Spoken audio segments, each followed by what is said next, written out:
Hello and welcome to our channel travel with 5240। મિત્રો, આજે આપણે એક ઐતિહાસિક શહેરની મુલાકાતે આવ્યા છીએ। શહેરનું નામ છે વડનગર। નામ જાણીતું જ છે કારણ કે આપણા પ્રધાનમંત્રી શ્રી સાથે જોડાયેલું શહેર છે।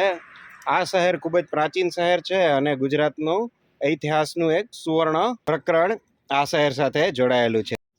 આ શહેરમાં ઘણા બધા ઐતિહાસિક અને ધાર્મિક સ્થળો અને ફરવા હરવાના સ્થળો આવેલા છે। તો આપણે આજે આ શહેરમાં આવેલા આવા ઐતિહાસિક જૂના પુરાણા સ્થળોની મુલાકાત લઈશું। ખાસ તો તેમાં હાટકેશ્વર મહાદેવ મંદિર, કીર્તિ તોરણ, પંચમ મહેતાની વાવ, પછી આપ જોવા જાવ તો શર્મિષ્ઠા તળાવ, આ ઉપરાંત જે અહીંથી ખૂબ જ પ્રાચીન એટલે ઈસા પૂર્વેની બૌદ્ધ ગુફાઓ મળી આવી છે તેની પણ મુલાકાત લેશું અને છેલ્લે તાનારીરીનું સ્મારક પણ જોશું।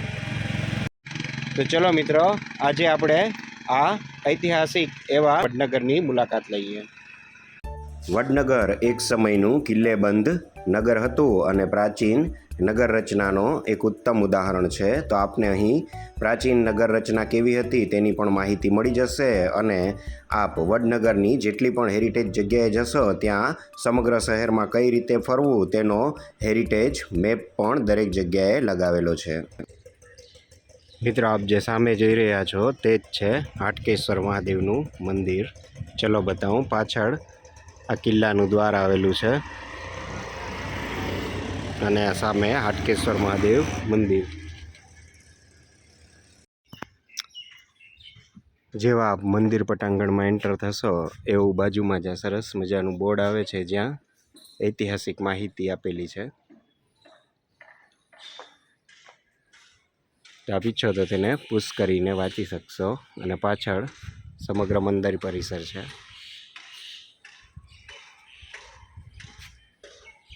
પ્રાપ્ત ઐતિહાસિક માહિતી અનુસાર આ શિવલિંગ સ્વયંભૂ છે અને 3જી સદીમાં આ મંદિર નિર્માણ થયેલું, ત્યારબાદ 13મી સદીમાં રિનોવેટ થયેલું અને 17મી સદીમાં નાગર શૈલીમાં મુખ્યત્વે 3 પ્રવેશ દ્વાર ધરાવતું આ ખૂબ જ સુંદર અને કલાત્મક મંદિર છે।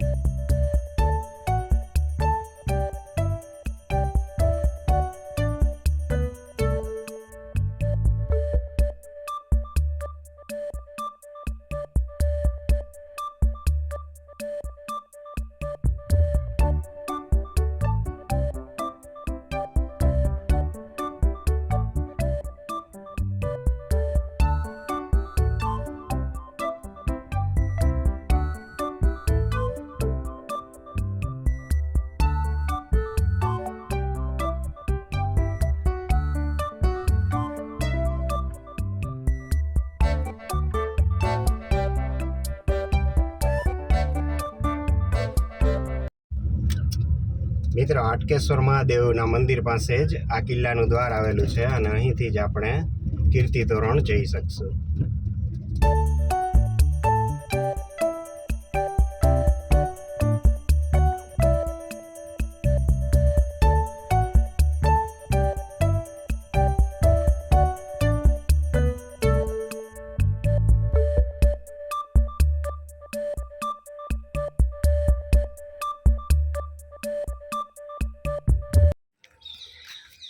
અહીં હજી શર્મિષ્ઠા તળાવને ડેવલપ કરવામાં આવી રહ્યું છે। આપ જોઈ શકો, મસ્ત ગેટ બનાવ્યો છે અને અહીં શર્મિષ્ઠા લેકની ઐતિહાસિક માહિતી પણ આપને જાણવા મળી જશે। ત્યાં સામે બોટિંગ વગેરે હજી ચાલુ નથી, જોઈએ અંદર કેવું છે। હાલ તો મિત્રો બધું અંડર કન્સ્ટ્રક્શન છે। ચારે બાજુ તળાવ છે, પાછળનો નજારો છે। ઉપર સરસ મજાનું આગળ એક ગાર્ડન બનાવવામાં આવ્યું છે। ઓમ શર્મિષ્ઠા તળાવ એ એક વડનગરનું સેન્ટ્રલ એટ્રેક્શન રહેશે। હાલ તો મિત્રો આપ અહીં આવશો તો આપણે બોટિંગ વગેરે કરવા મળશે નહીં કારણ કે હાલ ચાલુ નથી, પરંતુ ઘણું બધું ડેવલપમેન્ટ અંડર કન્સ્ટ્રક્શન છે। ફ્યુચરમાં આપ આવશો તો આપને ઘણું જ જોવા મળશે।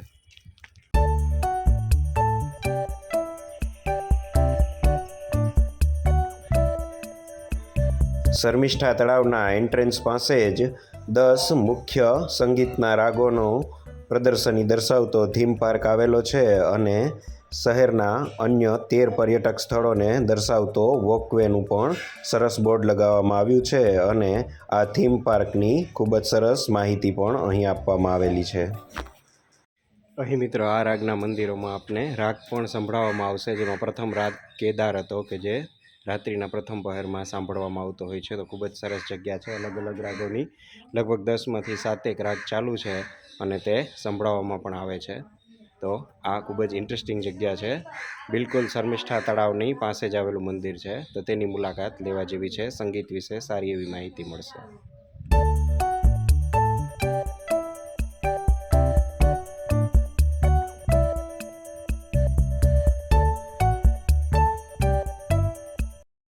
ઉપર 5 મંદિર અને નીચે 5 મંદિર છે, જેમાં ઉપર પહાડી રાગ, દીપક, ભૈરવ અને આ દરબારી રાગના મંદિરો આવેલા છે.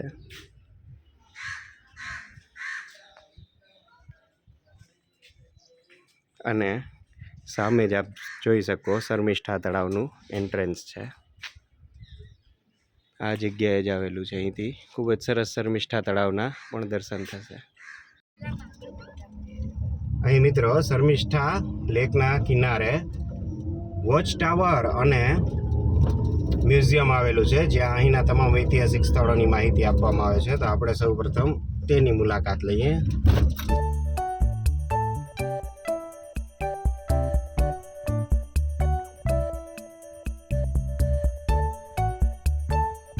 વડનગરની મુલાકાત લેતા પહેલાં આપ આ જગ્યાની મુલાકાત લેશો તો આપને અહીં વડનગરના તમામ ઐતિહાસિક સ્થળોની ઓડિયો અને વિડીયોના માધ્યમથી ખૂબ જ સારી માહિતી મળી રહેશે. અને ત્યારબાદ આપ ઐતિહાસિક સ્થળોની મુલાકાત લેશો તો ખૂબ જ મજા આવશે.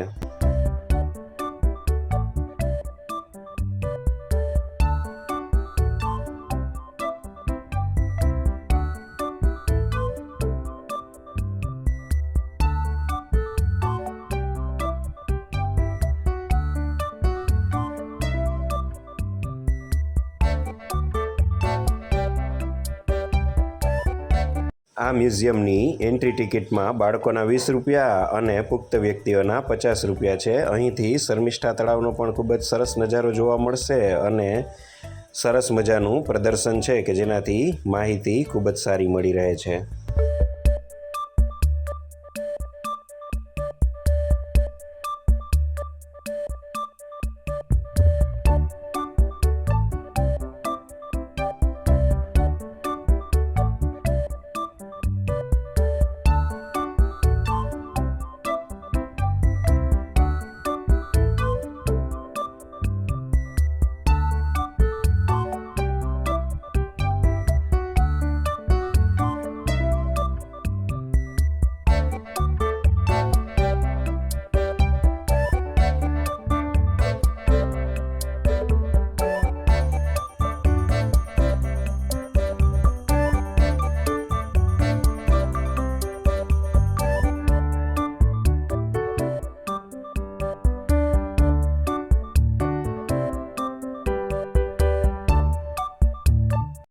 હવે આપણે મ્યુઝિયમથી કીર્તિ તોરણ તરફ જઈ રહ્યા છીએ. શહેરમાં આજે પણ આપને પ્રાચીન બાંધણીવાળા મકાનો જોવા મળી જશે.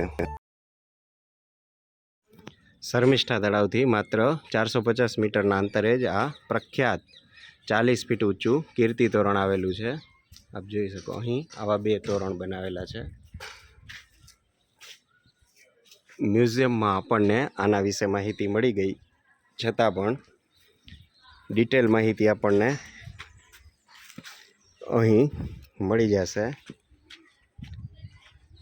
જેમાં ઇતિહાસ ત્રણેય ભાષામાં અને કીર્તિ તોરણ વિશેની માહિતી અહીં દર્શાવેલી છે. મિત્રો આપ જોઈ શકો આ 40 ફીટ ઊંચું કીર્તિ તોરણ છે. જે તે સમયે રાજાઓ યુદ્ધ જીતીને આવતા તો બનાવતા, તો જે તે સમયે સિદ્ધરાજ જયસિંહ અથવા કુમારપાળ દ્વારા બનાવવામાં આવ્યું હોય તેવું લાગે છે. અને 40 ફૂટ ઊંચું છે. અને ગુજરાતમાં ઘણા બધા તોરણો જોવા મળે પણ તૂટેલા છે, પરંતુ આ મુખ્ય તોરણ છે. બાજુમાં એક નાનું તોરણ છે, ત્યાંથી જનરલ લોકો આવતા હશે અને આ મુખ્ય તોરણથી રાજા પ્રવેશ કરતા હશે. વચ્ચે ઉપરના ભાગે કાર્તિક સ્વામી અથવા તો મહારાજ બિરાજમાન હોય છે. એક બાજુ ગણેશજી હોય છે. અને ખૂબ જ સુંદર અને પૂર્ણ કક્ષાનું તોરણ અહીં આપને જોવા મળશે. અહીં મિત્રો આજુબાજુ મકાનો પણ ડેવલપ છે, આપ જોઈ શકો. બરોબર વચ્ચે કીર્તિ તોરણ છે.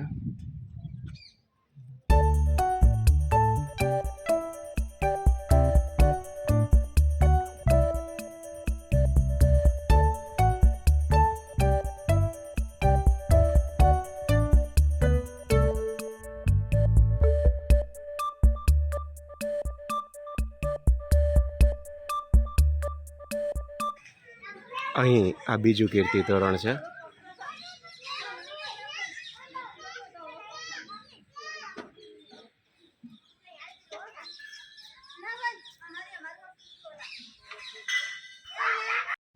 અહીં મિત્રો ઘણા બધા પોઈન્ટ્સ છે, જેમાં સપ્તઋષિ આરો અથવા નાગધરો આ બાજુ આપ જઈ શકો ત્યાં આવેલો છે.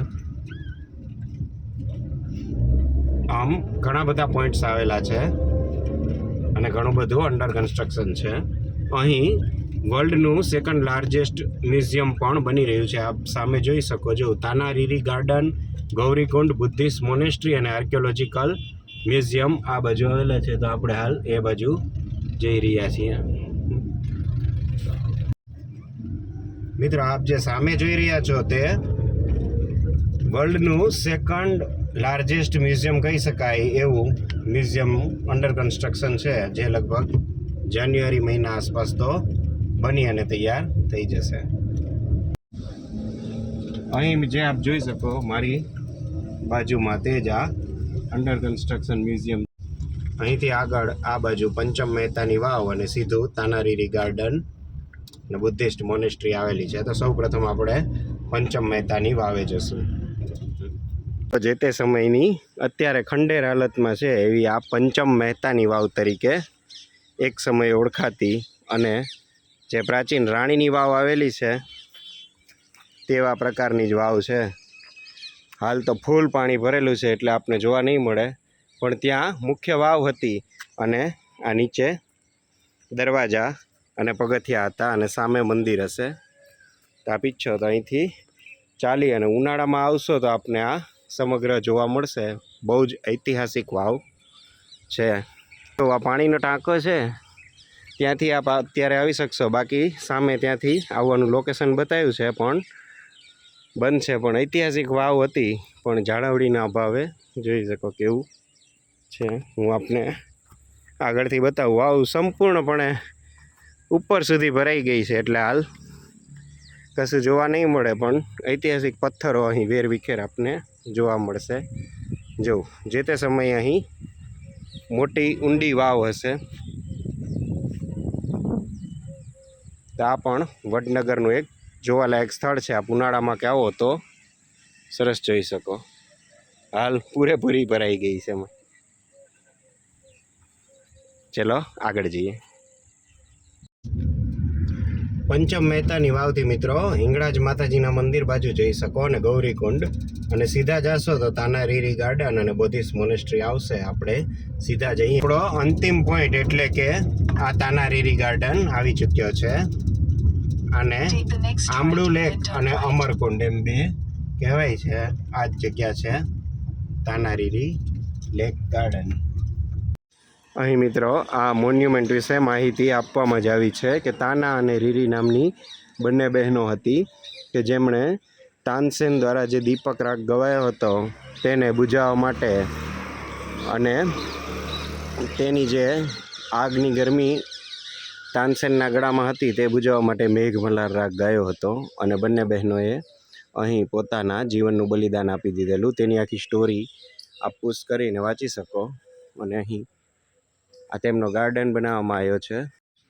આ તાનાની સમાધિ છે અને બાજુમાં જ રીરીની સમાધિ, અને પાછળ સરસ મજાનો ગાર્ડન બનાવવામાં આવ્યો છે.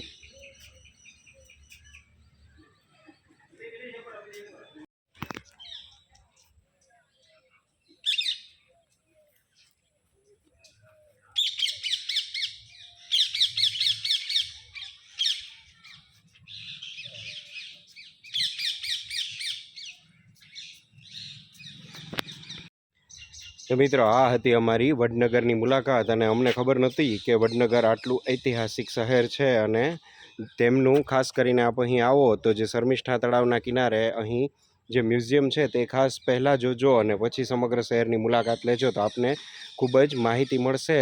અને ખૂબ જ જોવાલાયક ગુજરાતનું ખૂબ જ સરસ શહેર છે અને ખૂબ જ સારી રીતે ડેવલપ પણ કરવામાં આવ્યું છે. અને સાંજના સમયે આપ અહીં આ તાનારીરી ગાર્ડનમાં આવશો તો ખૂબ જ સરસ એકદમ રિલેક્સ થઈ જાઓ તેવો ગાર્ડન પણ છે. તો આજનો વિડીયો આપને સારો લાગ્યો હોય અને આપને માહિતી મળી હોય તો ચેનલને લાઇક, શેર અને સબસ્ક્રાઈબ જરૂર કરજો. મળીએ આવતા વિડીયોમાં, ત્યાં સુધી આવજો.